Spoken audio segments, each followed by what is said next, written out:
Welcome to the Phantom Zone.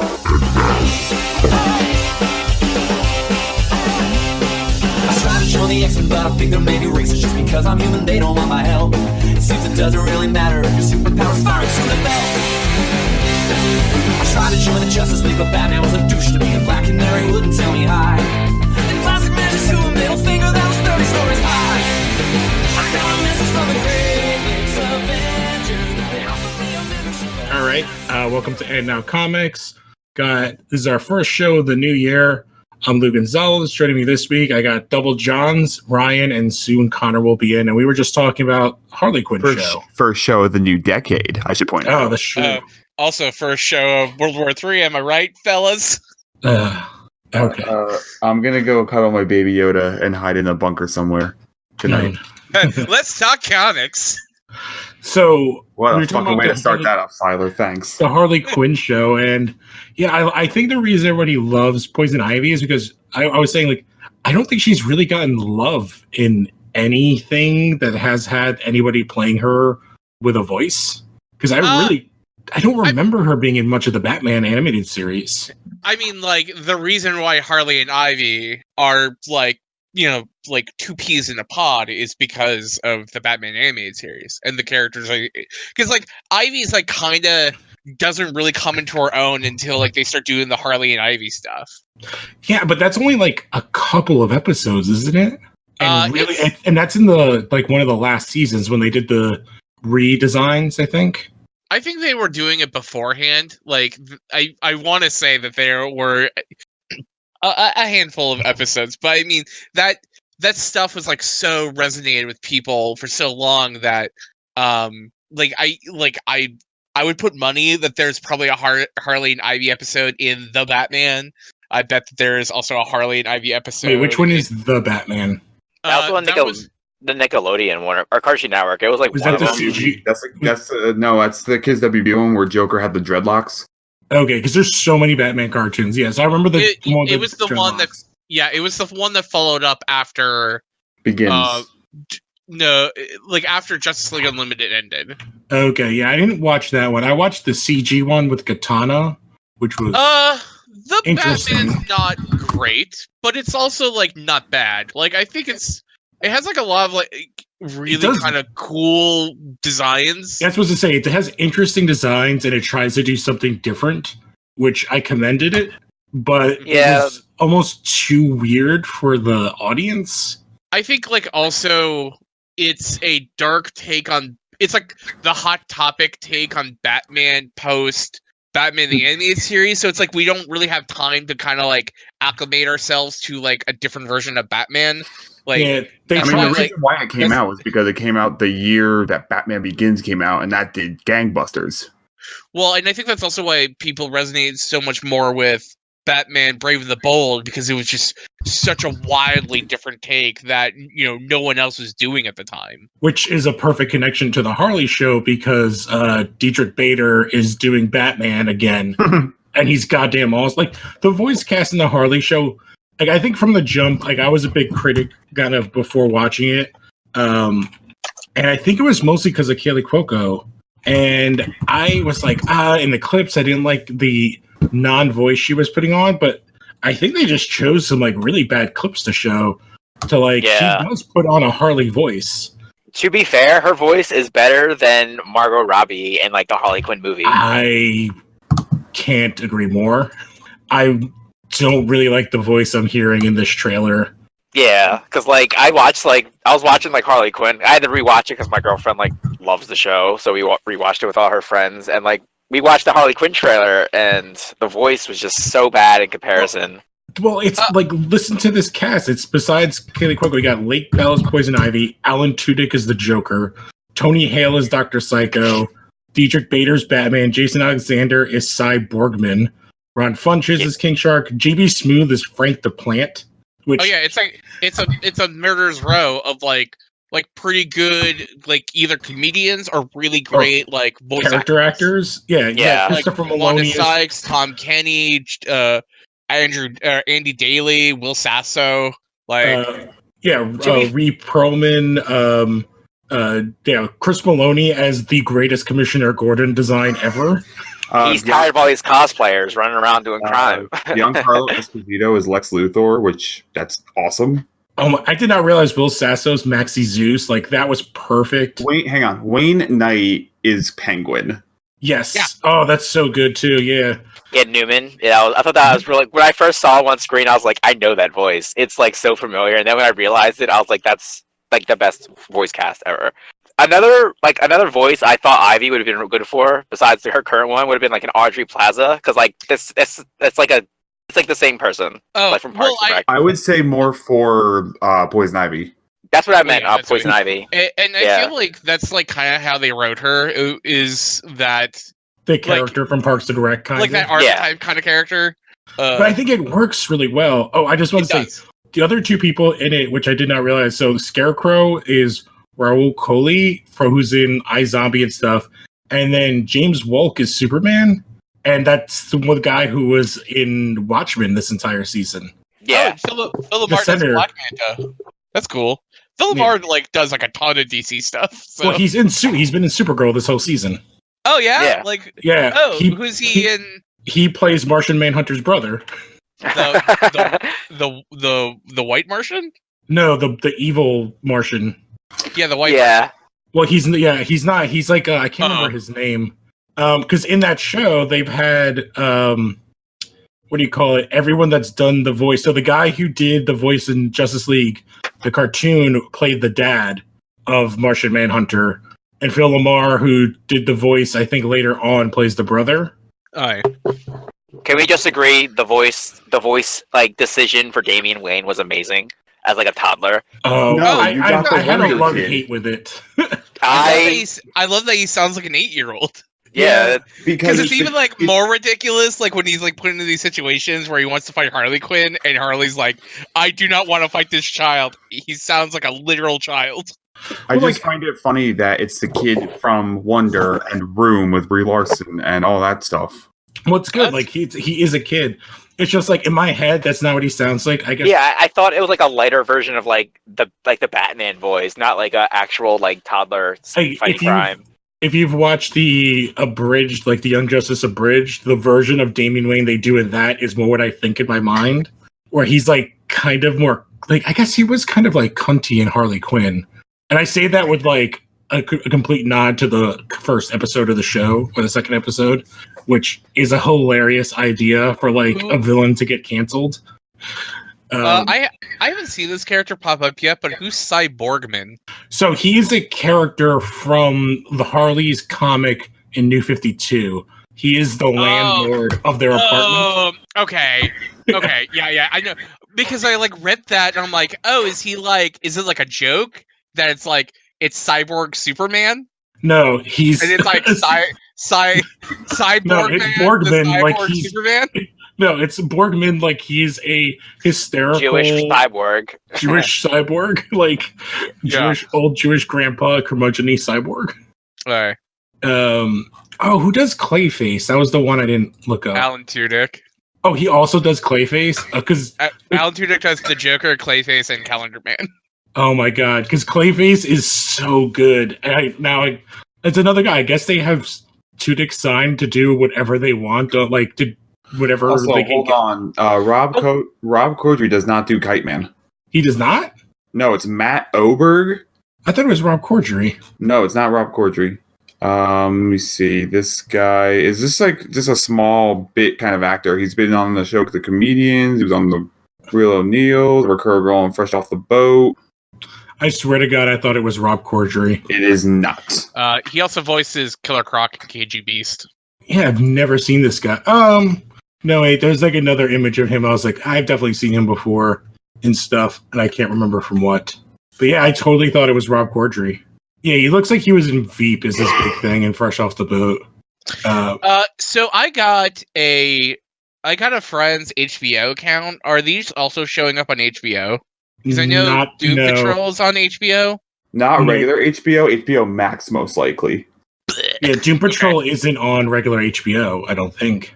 Okay, I honestly got HBO and I like looked at some of the movies. I'm like, oh, yep, these are pretty new movies, and I haven't gone really back to it because I'm like watching it. It's like new anime season, so I'm like watching shit, and I haven't like really gone back. But yeah, like like the clips I've seen of Harley Quinn, it's just such a fun show, and it feels like it's like this really funny spiritual successor to Brave and the Bold, but I hate like because I feel like Rick and Morty is like the most popular animated adult show that you could like do a 1-for-1 comparison with, but it's like it kind of really does feel like if you took Brave and the Bold and mixed it with Rick and Morty and like this is the show you get. Actually, no, I actually don't think it's like that at all. Kind of Brave and the Bold, yes. Like the Rick and Morty thing, I would not do. I think it's more kind of like South Park.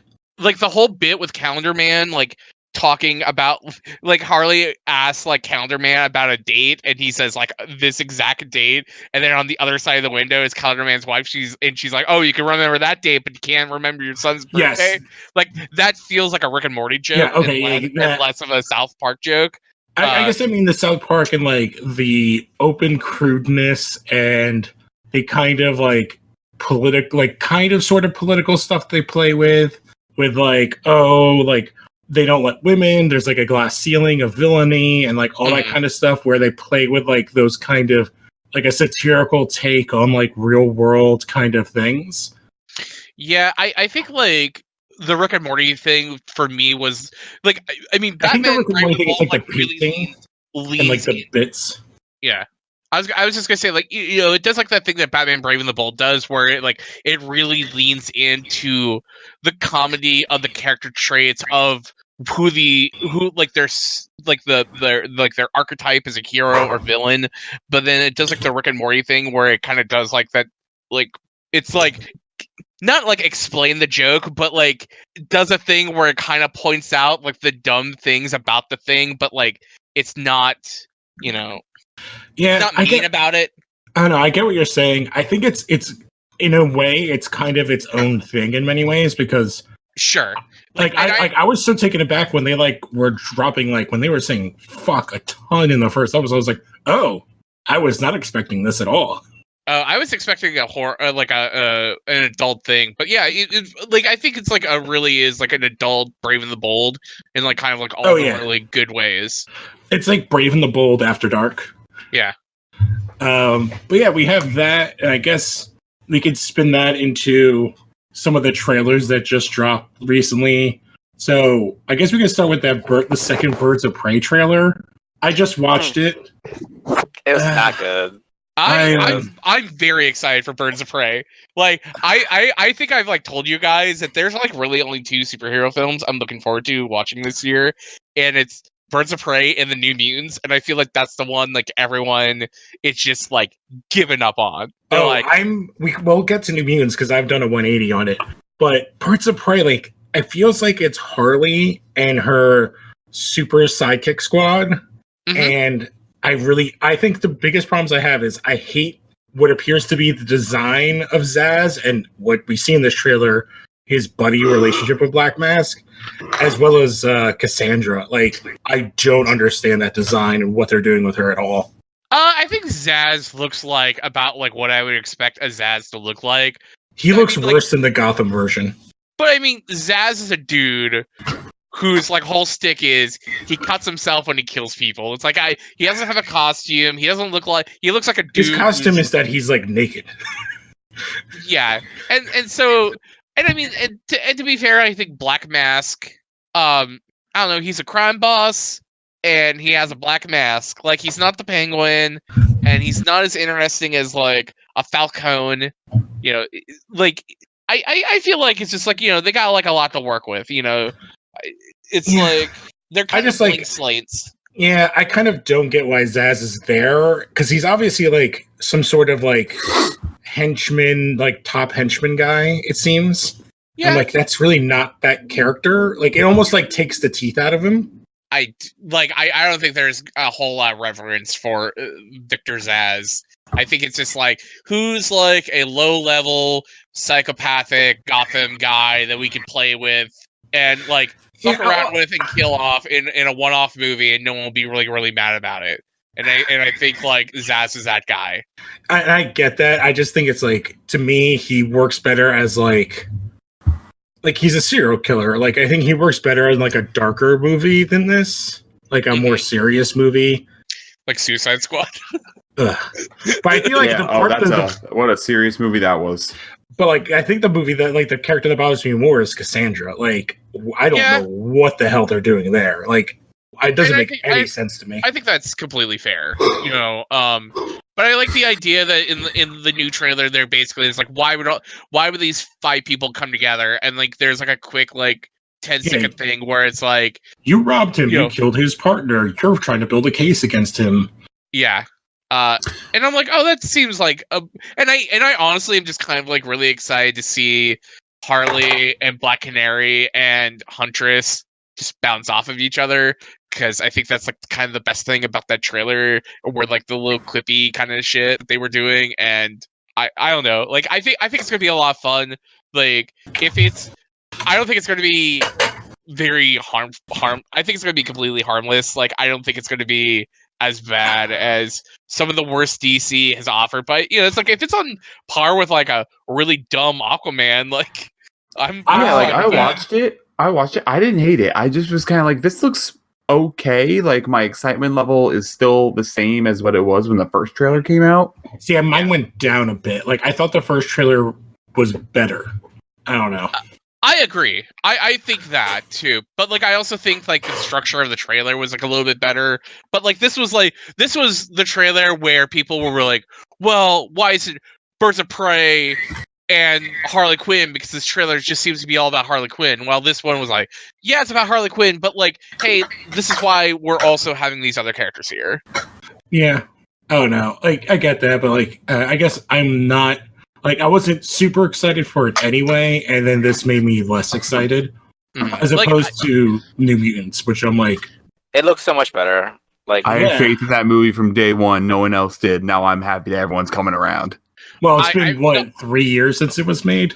I mean, like, I've been down with New Mutants since day one also, because like, to me, like, New Mutants was, like, it's a X-Men movie that has a different feel, that doesn't involve Xavier or Magneto, or the same, like, 3 or 4 characters that all X-Men movies are centered around, and I was, like, really excited for it because of that. And I was also excited because it's, like, a superhero horror movie is something I'm very much into. Like, I'm very much into the idea of that. Yeah, that's what I was about to say. Like, it's a Marvel horror movie. Like, the only other like superhero horror movie we had recently was like Brightburn. That was like okay, but isn't Joker about the horrors of society? I don't know. That was more psychological than a horror movie. I'm joking. Okay. I think it's like very interesting though that because Disney has their own streaming service, and New Mutants would be the kind of thing that they could just throw up on Disney Plus as like an added incentive to go check out their app.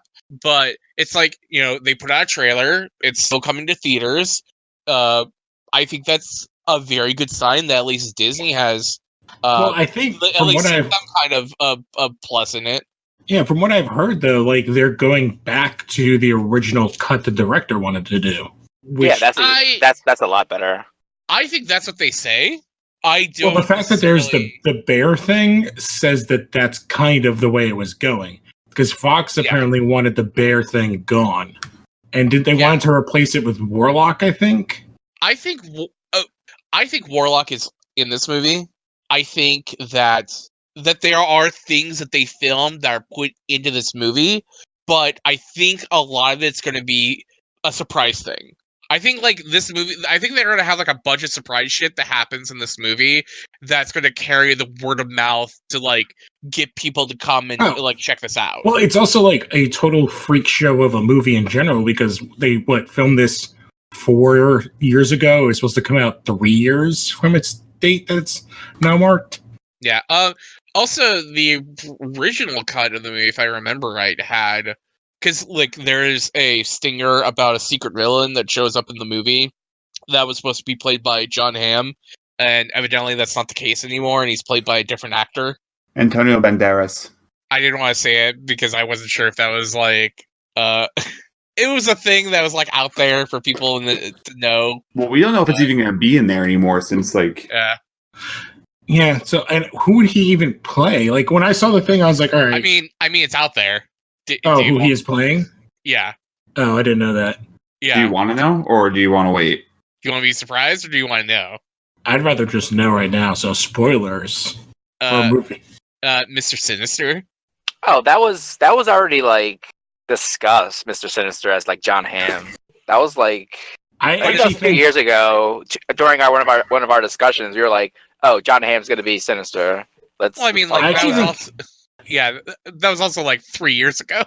Yeah. That's when this movie was supposed to come out. So They've also hinted at Mr. Sinister in those Fox X-Men movies since Apocalypse, and that has until now. Well, there was like Nathaniel Essex is referenced in Logan, and that's Mr. Sinister.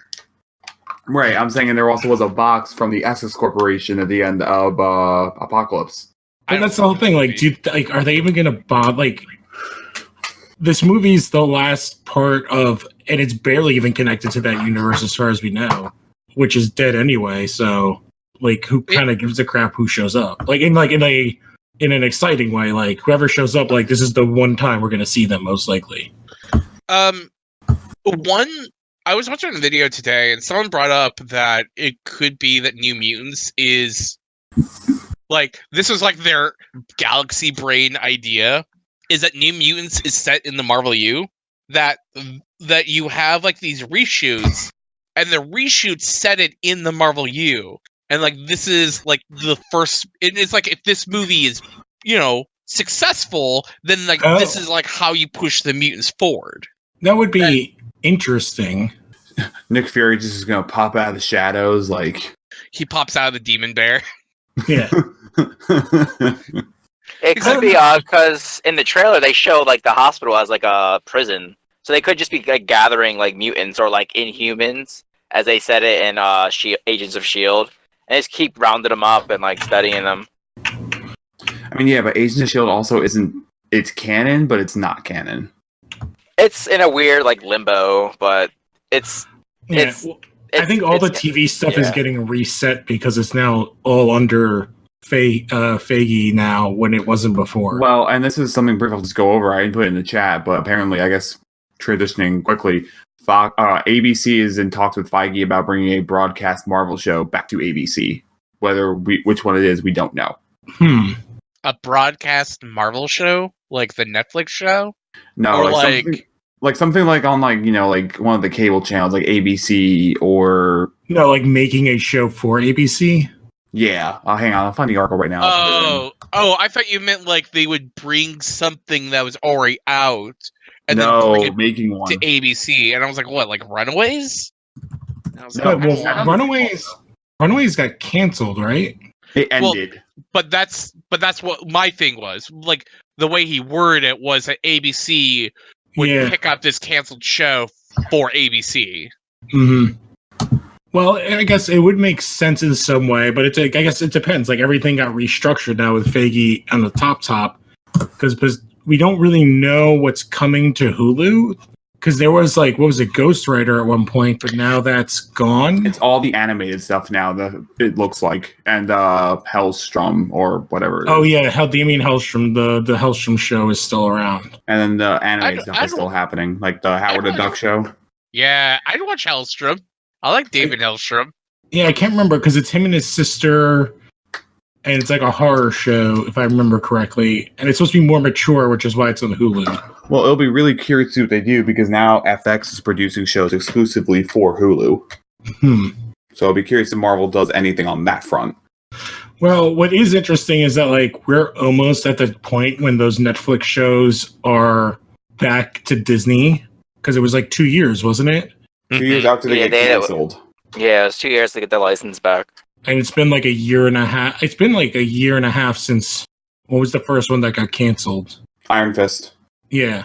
It was like Iron Fist, then Luke Cage, then Daredevil, then Jessica Jones. Yep, and then Punisher. to be fair, they all got canceled in order of when they came out. Of when they came out, and they're like, "Oh, hey, new Punisher season. By the way, it's canceled." Yeah, so well, like what I'm saying is like, oh, there's like all that stuff could be like, oh, we just waited it out. The only problem is two of the actors are on TV shows that I think got renewed because Luke Cage is on that weird TV show Evil. And then Misty Knight is on some really bad looking judge show where she's the star. I think it's like a CBS show.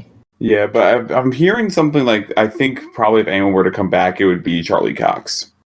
Yeah, well, he's been doing stuff. I think him and I think, what's his name that was Punisher would come back. John Bernthal? Yeah. That I could see. Especially where they left that show, like they finally like kind of opened him up. And also he is the goddamn Punisher, so. Yes. Let's talk about this last trailer, which looked fucking awesome. Me and John were watching it before you guys jumped on, Lock and Key. And I cannot wait. Fucking tight. It looks expensive to me, like for a Netflix show. Not only that, but it's got this like 80s kind of vibe to it. Like It's got a Stranger Things vibe. Yes, that's fine with me. But like in a good way. Sure, like, but I mean, like, I feel like that's been like a lot of things since Stranger Things popped up. Like the new Ghostbusters is very Stranger. Like, and I know that Stranger Things, like, you know, for people who are listening, Stranger Things is not a wholly original idea. Stranger Things is also invoking a style of like 80s cinema that involved teenagers, but there has been a huge resurgence of that style since. Like, yeah, I think it's just like came out.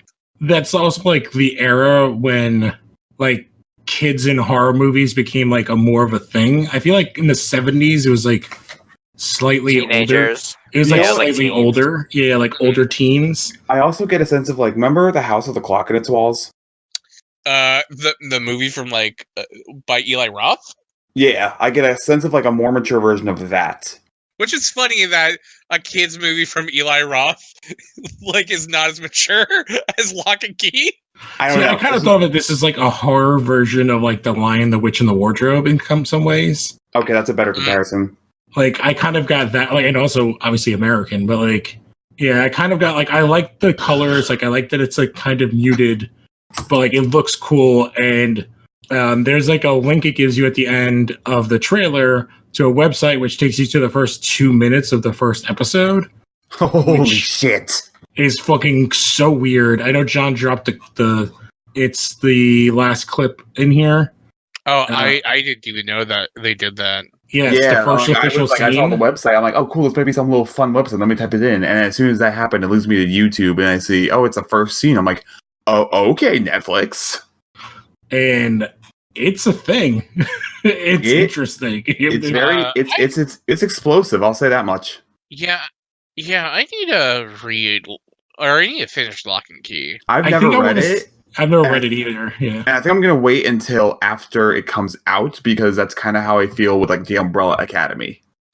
Well, I love the Umbrella Academy comic. I am not the biggest fan of the TV show, but I'm in a very small minority on that. Yeah, I'm the opposite. I watched the show first and then went back to the comic, and I like the show much better. Not that I'm saying like I don't like the comic. I feel like we talked about this recently, or maybe I talked about it in another show. We talked about it when that show was coming out. Yeah, and like I like the I don't know. I like both, but like if I had to keep one, I would keep the show. Yeah, I keep the book, but I know the show got a bunch of people to read the book, so it's like the Runaways thing. I hate the show, but you know what? Got a bunch of people to check out the books. And yeah, well, the Runaways is like those are completely different animals, like because they're not written by the same person. Like Gerard Way was involved in the writing of the show, I believe. Well, it's okay. Gerard Way is going back to be My Chemical Romance, so I am fine with that. Well, he's doing both right now. He's on tour while writing the next what is it? Synopsis, like plot line for season 2. Fine, let him do that. I'm just glad. I feel like he announced that he's doing another book. Isn't he like going back to Doom Patrol or something? Maybe. I think he was being a writer, but not like consistently like writing. He was just popping in to write stuff. Yeah, I think because he's on tour right now. I don't think he has the time to do something like that. Well, because he mostly does that shit for fun. Like that's not where he makes his money. No one makes money in comics. So why don't we jump to some of these other articles? So sorry for peeling behind the veil, everyone. yeah. So this first one you threw in here, John. So this Ryan North. Yeah, Ryan North, writer of Dinosaur Comics and The Unbeatable Squirrel Girl, is doing an adaptation of Kurt Vonnegut's Slaughterhouse 5 for Boom Studios. And Kurt Vonnegut is like one of those writers I've had on my list of things where I'm just like, I'm gonna like get an Audible account and I'm just gonna buy every Kurt Vonnegut book and just listen to all of them at some point. Because I feel like every time I listen to someone creatively that I really love, and they talk about the things that got them creative, was Kurt Vonnegut. So I feel like this might be like a good way of me to read. I've actually been doing that exact thing. Because if you have Amazon Prime, I think you get like 2 credits a month for books. Oh God, I didn't know that. I should be doing that. Cool. Yeah, so I just started doing that. So I downloaded and listened to Neil Gaiman's Norse mythology. So good. It's so good. But he opens up with talking about how he got into it, which it's him talking about Kirby and Stan Lee, like, and him getting into Thor as like a young kid. And then I was like, oh, and then he goes into this whole thing and he reads his book, and I was like, this is awesome. And that's being made into a comic. And I was like, oh, if you played God of War, like, it's like, oh, this is kind of like the new God of War game takes a lot more from not like his interpretation, but like that more, I don't even know how to describe it. Like, not official, but like more representative of the, like what text we have of the mythology than the comics do. The official text. Yeah, well, Norse mythology is like really weird, and he talks about it, how it's like, oh, it would be like having only stories about Zeus and Hercules and nobody else, because that's all that survived. Norse mythology is such a good book. I love that book so much. Mm-hmm. I've tried reading a lot of Neil Gaiman, but it's hard. Like, that's why I like the audio. I feel really dumb when I read Neil Gaiman. Yeah, so like I picked up my Audible, which I haven't started yet. I got Neverwhere, one of the Witcher books, and Dune. Dune is something, let me tell you. Dune is 21 hours, so that's like when I have like a real time to like sit. Like North Mythology was like 6 hours. Dune is a trip. I want to do it before the new movie comes out. That's what I'm gonna do with the David Lynch movies. I'm gonna watch it before the new one comes out. Yeah, that I accidentally watched the Doom sequel because they added it to Netflix. Wait, which one? The miniseries or show? No, I think you're talking about Doom, right? Doom, yeah. Annihilation. Doom Annihilation. No, I've also seen Doom Annihilation. Okay, because as soon as you said that, I was like, I don't believe you guys enjoyed that movie. No, I've seen Doom Annihilation. Doom Annihilation is of shit. Fuck that movie. Yeah, it's like the first one with The Rock, and like it was so much better. Like, Fine, dude, it's okay. This one is not. Yeah. Yeah.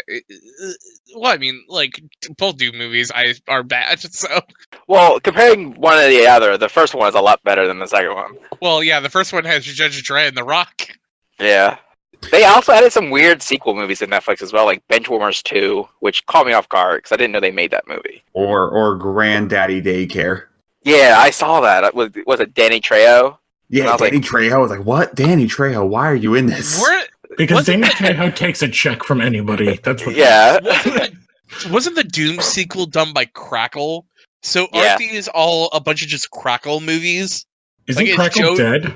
Isn't Joe Dirt 2 up on Netflix? No, it's not. No, Joe Dirt 2 was Krackle, I think. Universal direct-to-video Well, yeah, movie. that's what I'm saying. That Netflix just basically put up a bunch of Krackle movies. Pretty much, but you know what sucks? It sucks when the Doom Annihilation has the shittiest use of the BFG I've ever seen. She uses it like 3 times, and like... No, it's the design and how it looks. That's not a big fucking gun. That's the stupidest, smallest looking fucking gun I've ever seen. It looked like an RPG from Halo, and like a smaller one. It was really bad. Anyways, welcome to the comic show, guy, where we talk about Doom Annihilation, how much it sucks. Well, the one thing I was going to say was that I know that the one book I have on my Audible account is actually Marvel Comics: The Untold Story, and and that was kind of like a big book a couple years ago. And it's basically like a Is it a book talking shit about like how like Stan Lee didn't make anything? It's basically just a book about the history of Marvel Comics from before World War II to about I want to say like 2005. Oh wow, that's And like and they tell like a bunch of just like kind of like really fun stories. Like there's just like one where they talk about Stan Lee and Jack Kirby and like a couple other, or like, not Jack Kirby, but like the other creators of Doctor Strange, just like smoking pot and like sitting out in like this field and like talking about mysticism and shit, and that's how they came up with like Doctor Strange. They talk about like and it's not just like told from a Stanley through. It's like everyone who's had like a big hand within that company, and they have like a big kind of section about the blaxploitation kung fu, like the 70s and 80s, early 80s stuff. And that's how Iron Fist and Power Man became like characters within that company. But like I'm like really terrible about reading books because I just like it's hard for me to follow just text. That's why I read comics. I'm exactly the same way, which is why I'm like I need to use Audible or like that stuff because I can multitask and like listen to that. My problem is that it just takes me forever to get around to like I'll read a book and then I'll be like, oh, I have so much stuff going on that I don't want to have the energy to want to read. Yeah, but yeah, I put a link to it in the chat if you want like a really good crash course on like Marvel Comics for about 80 years. Like there you go. I feel like I watched like a documentary that kind of did this, and I don't remember what it was called. But why don't we jump to some of the other comic book news before we go even more off in tangent? What? Tangents never. I have not been reading Shazam, but apparently Superboy Prime is showing back up. No one has, because that book is massively late. Yeah, that's one of the ones we've been talking about, right? Like, yeah. But yeah, that asshole Superboy Prime, I guess, is back. He was very flamboyant when he first arrived in that panel, though. It was like, was it hand on hip? Are you talking about the one image? Yeah, like it's a weird drawing. Yeah, he's like a JoJo character. Yes, he is. And also, like, why is he wearing silver armor? Like, because that is armor that because that's the anti-monitor armor. Yeah, but like, I thought they ripped that off of him. Why would he have it back on? I think he's always had it. Like, I don't remember. I don't remember original, in Crisis on Infinite Earths, he does not have that armor. Well, no, he has a post-Infinite Crisis. Yes, he has it. He gets it halfway through Infinite Crisis. Yeah. And then he has it, and then they take it away from him at the end of that book. All the times he's shown up ever since, he's had that armor. Okay. I haven't read. I actually have been. I just finished I'm like at issue 30-something of reading 52. And okay. So I'm reading that. I'm trying to go through order. To be fair, I don't try and keep too much headspace for Superboy Prime. Yeah. I felt so bad because there was like someone on Comic Books Reddit who made a post about how they saw that because they were reading Shazam and they saw that Superboy Prime was showing up, and they were like, "Where's some like really good stories I should read with Superboy Prime?" And I'm like, "Here's some good stories." None. Well, I basically was just like, just read Crisis, Infinite, and Sinestro Corps War, and you're good. Yeah, I'm trying to read through like all those books at the time because like I bought the Final Crisis Omnibus, which is fucking gigantic. So I'm trying to read through 52, and then I can't remember. It's like Countdown to Crisis, and then I'm going to open up that Final Crisis Omni. Oh, see, I have to start spine relaxing my Blackest Night Omnibus. Yeah, I started doing that with my Invisibles one. Wait, did you say you were reading Countdown to Final Crisis? Next, after I finish 52. Oh my god. I just put a fucking bullet in your head, man. that shit sucks. Like, I know, but like I'm trying to read through like all this stuff that I missed. Because when I finally jumped into DC, it was... I think it was like Green Lantern Rebirth, or like it was post Sinestro War. you'll read Countdown to Infinite Crisis and you're just like, or Countdown to Final Crisis, you're like, God, man, no wonder they decided to just wipe the slate clean. Well, like that's the thing. It's hard because like 52 is Morrison, and then Final Crisis is Morrison. So I'm like, all right, I can play in this. Well, That's gonna suck when we're just like Lou's not on the show anymore. Why? He was reading Countdown to Final Crisis and his blew his brains out. Yeah, I counted myself down. Well, like Final Crisis is really good, and the problem was, like, I mean, this is basically from like people who worked on Countdown and hearsay, but basically Grant Morrison wouldn't tell them what Final Crisis was about, and that's why like all the lead ups to Final Crisis, like Death of the New Gods and Countdown to Final Crisis, were like so bad because they didn't really kind of know what they were writing, and they had like a general idea of certain things that needed to be in a certain place by the end of it. Well, what they needed to do was to find some peyote and meet Grant Morrison on the plane of like the Vision plane. But that also doesn't excuse like Death of the New Gods and Countdown to Infinite Crisis just being at its bones so bad. And like that also just doesn't excuse DC as a whole, because that 3-year period is like, oh hey, let's have a Teen Titans book where like Zan and Jan get mauled by a fucking dog, or let's have like Arsenal have erectile dysfunction after the death of his daughter.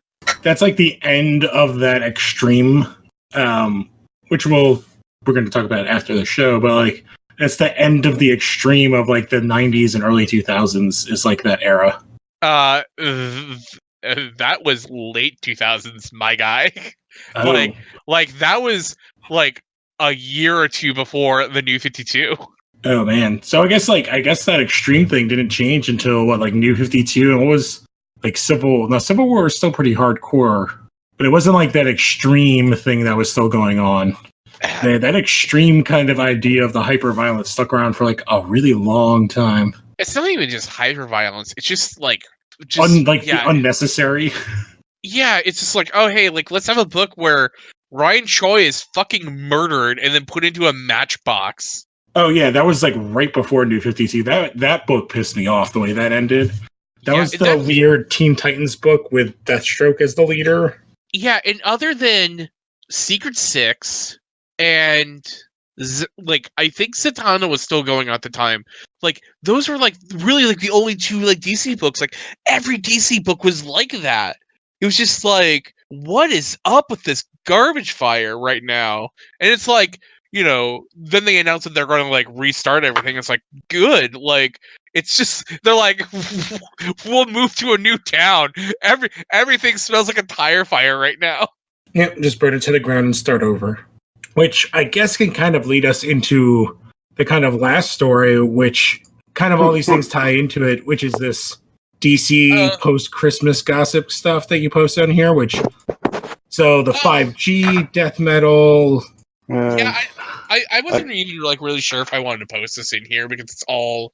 I can take or leave death metal, honestly.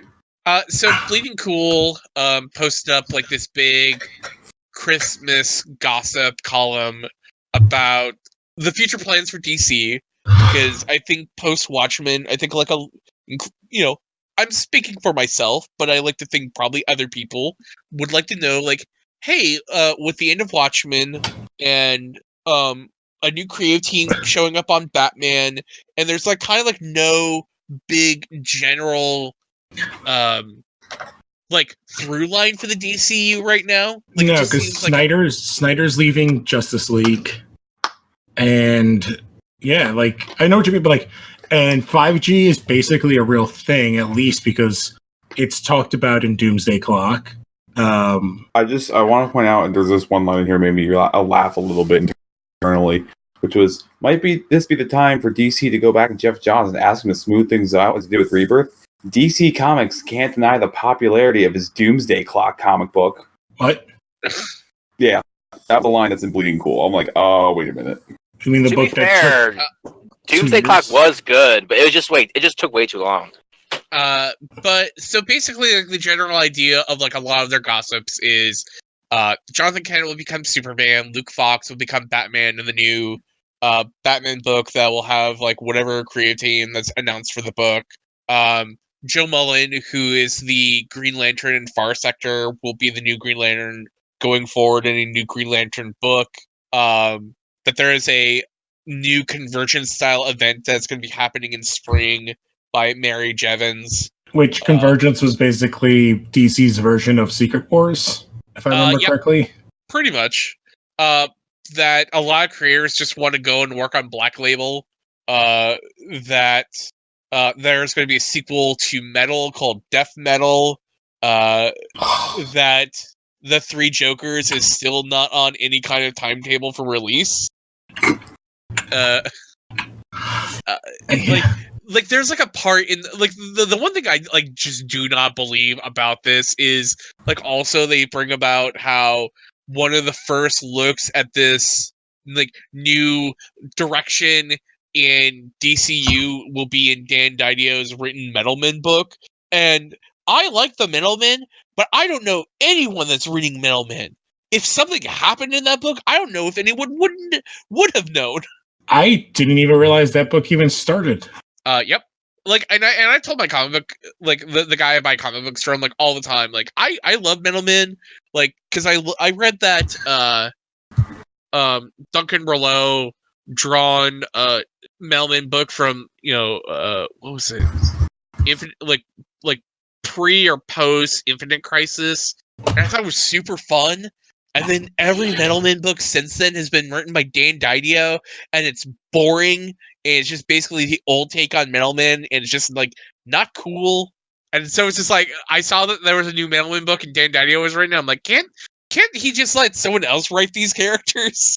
And I'm like, and that book is supposed to be 12 issues. I don't know anyone who would want to read 12 issues of Dan Didio's Metalman. Yeah, that's like some of these things I think are a bit more than gossip. Like the 5G death metal makes no sense to me. Like I like Dark Knight's Metal, but they've already been doing like what is basically a sequel with the Batman Who Laughs storyline and the Sinister Six that they've been doing, and that ties into him. And I don't know why they would need to do like another thing. I'm also kind of done with that character and that world. Yeah, you don't say. Except for the only part of it I like, which is the Elseworlds things they've been doing, which I'm sure nobody else has been reading here but me. Are you talking about like when Lois Lane like murders everyone? Yes, the Tales from the Dark Multiverse are so I've been reading. cool. The Lois Lane one was like so good. I read that one and I was like, basically like the death of Superman, and instead of like she gets his powers or something like that, and she just fucking murders everybody. And she basically takes over the planet. Yeah, she basically becomes Injustice Superman. Like it's almost parallel to like that storyline. And then the most recent one I read, which is not the most recent one, was Infinite Crisis, which ended up being like really interesting because it's like, what if Ted Kord end up like instead of him getting killed by Maxwell Lord, kind of like flips it on him and he kills Maxwell Lord, and basically Ted Kord takes over the universe. Did you happen to read the one when like where Blue Beetle like takes over Brother Eye? Yeah, that's that one. That's Blue Beetle. Okay. Yeah. Blue Beetle basically takes over. He turns into. Oh my god, I gotta find an image of him. He looks goddamn awesome. Yeah, I was looking for it now, like the post in the group chat. But yeah, like that's the only part of the Dark Multiverse I like, because it's basically just like it's their what if, and they're playing with this. Because I think the newest one was Judas Contract, which I have not read. And they did. I think the first one was. I'd actually be like interested to know what like okay, so like what is their hook for Judas Contract? Let me see. I'll open it up. I have not read it yet. There was also another one with was it the Teen Titans where Terra like kills everyone. That's the Judas Contract. Yeah, Terra basically takes Deathstroke's like serum and makes her like she gets rid of the name Terra and becomes Gaia, and she just murders everyone. She like kills Superman. She kills everyone. It was super good. Her costume design was really good too. Right. I mean, like it's like I feel like just like every time they try and adapt the Judas Contract or do something with the Judas Contract or Terra, and they just do nothing new with it, and I'm like, well, Yeah, it's I'm pretty like, much the well, same. I'm like, well, at least they're doing something different with it. Yeah, because the idea is like these are all like the multiverses, like where shit just changed like a little bit, but it's always like dark. It's like, oh, because like I think the first one was what the hell do you call it? Nightfall. And basically it's like, oh, Bruce loses to Azrael. So Azrael That was goes, a good one. yeah, I like and that so one. Azrael goes fucking crazy. And like, yeah, so it's like Death of Superman is the lowest one. And what the heck is the other one? Yeah, Nightfall. Oh, they did Blackest Night was fucking crazy. They did a Blackest Night one, which was crazy looking. I'll probably find that somewhere in the book.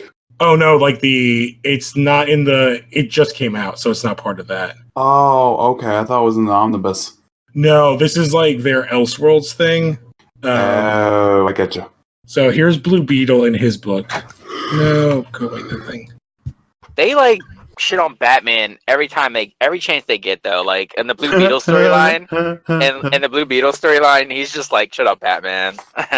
Yeah, well, the Blue Beetle storyline is all about how like they all ignored him during like when Infinite Crisis was happening, and he's just like, "You guys suck." Like, you guys, no one listened to me, and he just fucking offs everybody. And then the Blackest Night one, it's basically like, what if at like the last second, Sinestro did not share the power of the White Lantern, and basically he fucks the universe.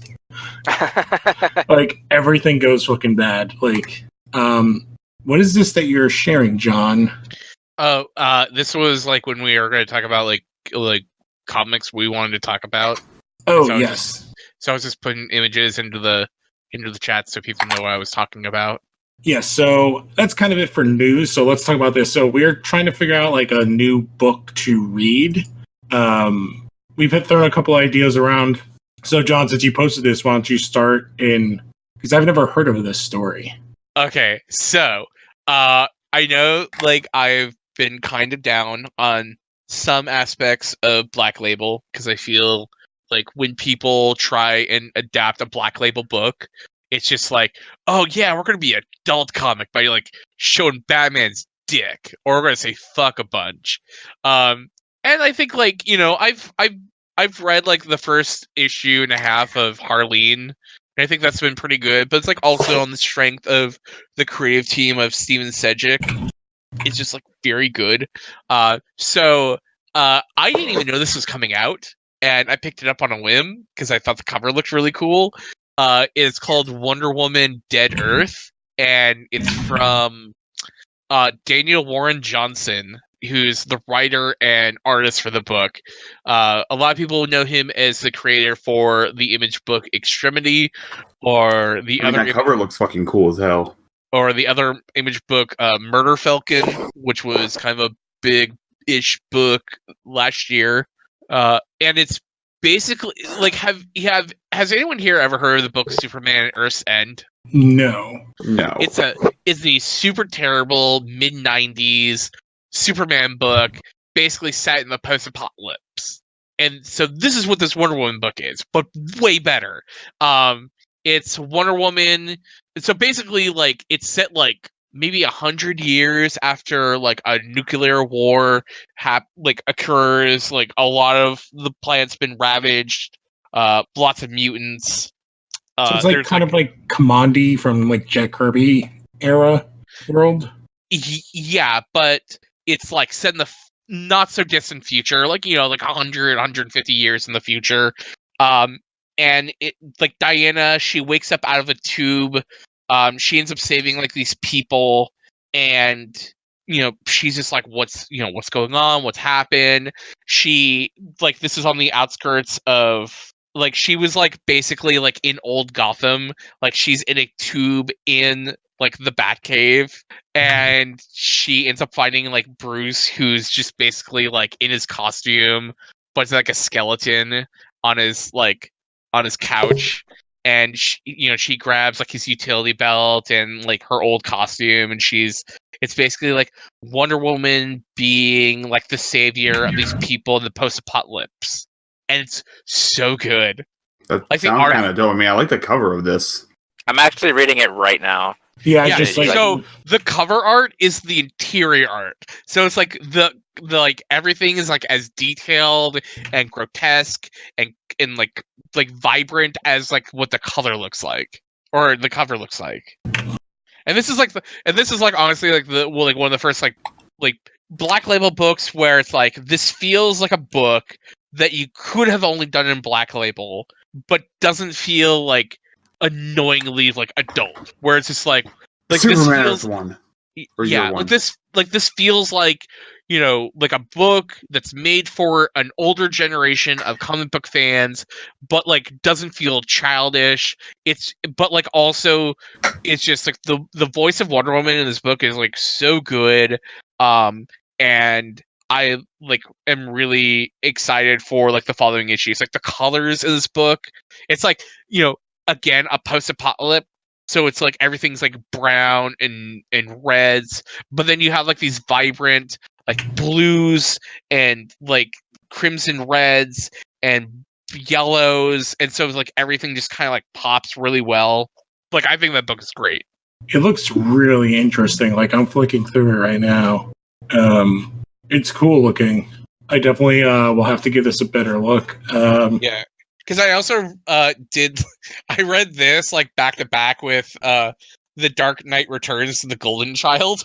Oh god. God. And I really like only picked it up because like Raphael Grandpa is His like art is the art in it. You can't argue with the art in it. it's so good. And then like The also writing like is so bad. I fucking love like uh uh what's her name? I'm like blanking on it. Carrie Carrie Kelly. Kelly. Like I love her Batman costume, like the cowl that like also like goes down the back and makes the cape in this like I love the boots, I love the gloves. Like the gloves are like these big kind of gauntlet looking things. Yeah, Like because it's the awesome art of Raphael Grandpa. yeah, well it's just like her costume is just like really good. And so I'm like very excited for that, and then I just like read the book and it's just like it's just It's weird. like let me read let me find because like every part of this book is just like this one character who's just like talking like it's Jonathan and his sister and they're like looking on the crowd of people and Jonathan's like there's certainly a lot of them everywhere you look, and she's like more than you can count. Humans breed like vermin, just like vermin. Everywhere they go, everything they do, they make a mess. More hurt, more dead, more hour every day. Tedious, stupid, fat. And it's just like you read through the book and everyone's repeating their dialogue because it's a Frank Miller book. And of course, everyone's just like has to repeat every other word every other time. And I'm just like immediately, I'm just like losing interest. And I'm just like, why can't Raphael Grandpa just be on a book with like someone who's like a really good writer and just be on something I really want to read? Because it's like it's the guy that wrote the main Batman book, so we give him whatever he wants. That's what this is still. I also have not read the third. What is that book called? The Third Reich? That's Master Race. Yes, I read Master Race. The only thing, and this is the only defense I'll have for the book, the only thing it does is it does one thing. I'm like, why has no one done this before? And that is Superman contacts the Atom to figure out how to get the people out of Kandor. Why the fuck has no one? No, why the fuck has no one done that before? Yeah. Besides that, it's dumb. And I feel like it's like as I was starting to read the book, I think it became very evident that it's like not reading the Master Race. I'm obviously like missing I've only something. read the first couple of issues. You're not really missing much because it's those kids are Superman and Wonder Woman's children. And it's like, why are they such assholes? She's a dick because she was raised in Themyscira, and Superman in like that book. Of course, she's a dick because she was raised by women. Yeah, Am I well, right? no, I think in that story, like, there's not even anybody there. It's just her and Wonder Woman. And so she's isolated, and Superman's gone for like her entire life. He goes into self-appointed exile. But still, Frank Miller hates women. Am I right, Yes. you guys? Unless they are wearing Nazi regalia, then he's really into them. I can point you to several movies and comics. And Jonathan Kent is just like a psychopath, I guess, but he's like omnipresent. I don't even know. Like he shits on Darkseid, which is like a whole thing. But yeah.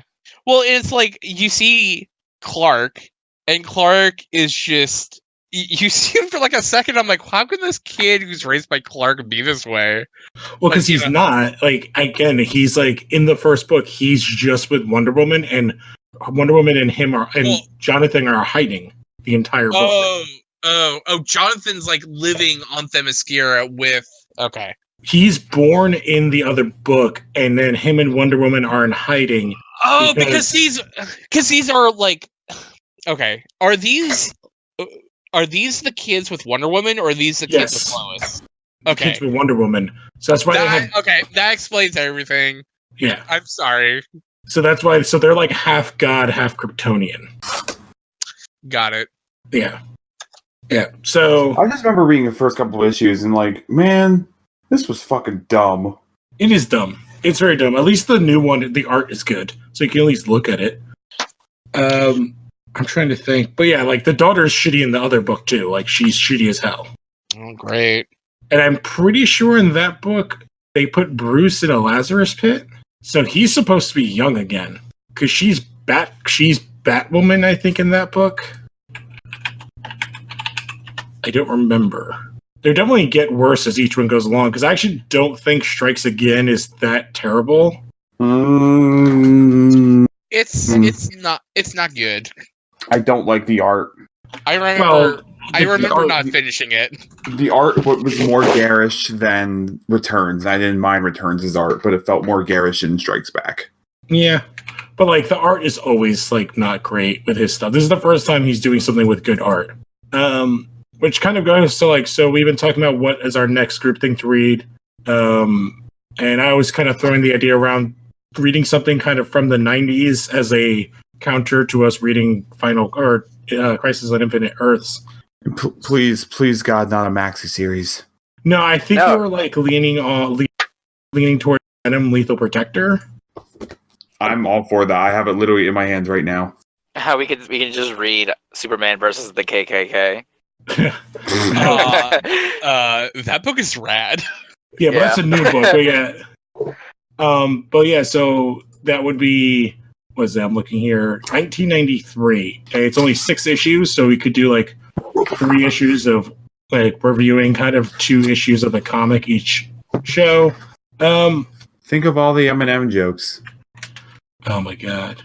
Dude, if you want M&M jokes, we can just read, what was it, The Punisher and M&M.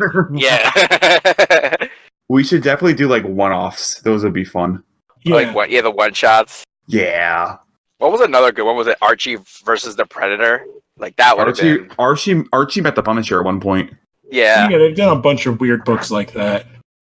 The Alex DeCampi like Archie versus Predator is like surprisingly not bad. I've read a few of it. It is pretty good. There was the new Ninja Turtles meet Power Rangers. Like there's some artwork right now of was it Shredder getting the Green Ranger medallion, and like he's like a Green Ranger form, and it looks sweet. Oh, interesting. Yeah, morphin time. I'm basically like waiting for Humble Bundle to do another TMNT sale. And because like this year, I'm basically like I really want to get like caught up on IDW's TMNT. Like that's just like that's just a thing I've like that's been a thorn in my side, and I really want to try and check out because I've heard those books are really good, but I don't want to spend a bunch of money on it. There was a what was it? The Power Rangers meet the Justice League, and like it was pretty good. It wasn't like terrible. But like, well, my recent Power Rangers book was really good. That came out like a year or 2 ago. Yeah, like the Kyle Higgins like Power Rangers stuff I've heard has been very good, and the whole Morph Grid was really good. That was that's the what whole. I do want to read. I want to read Soul of the Dragon, that Logan-esque Tommy Oliver story.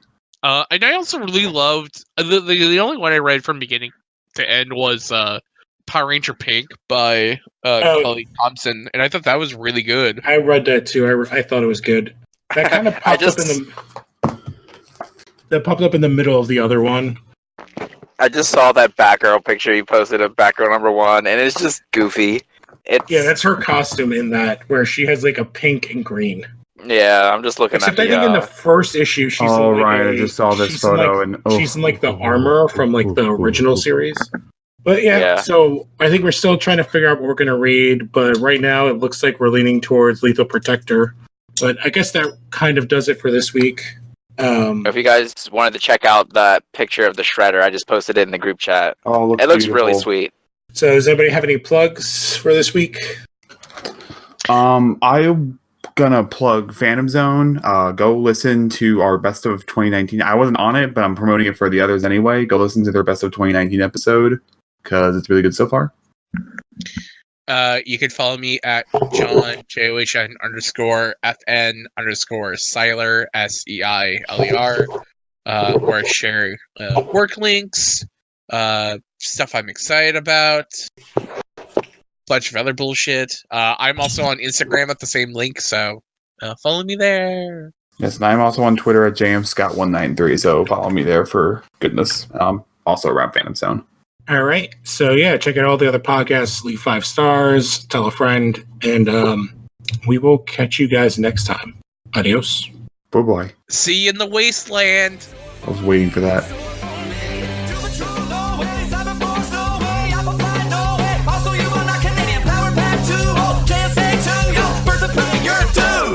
So I guess I'll join the Great Lakes of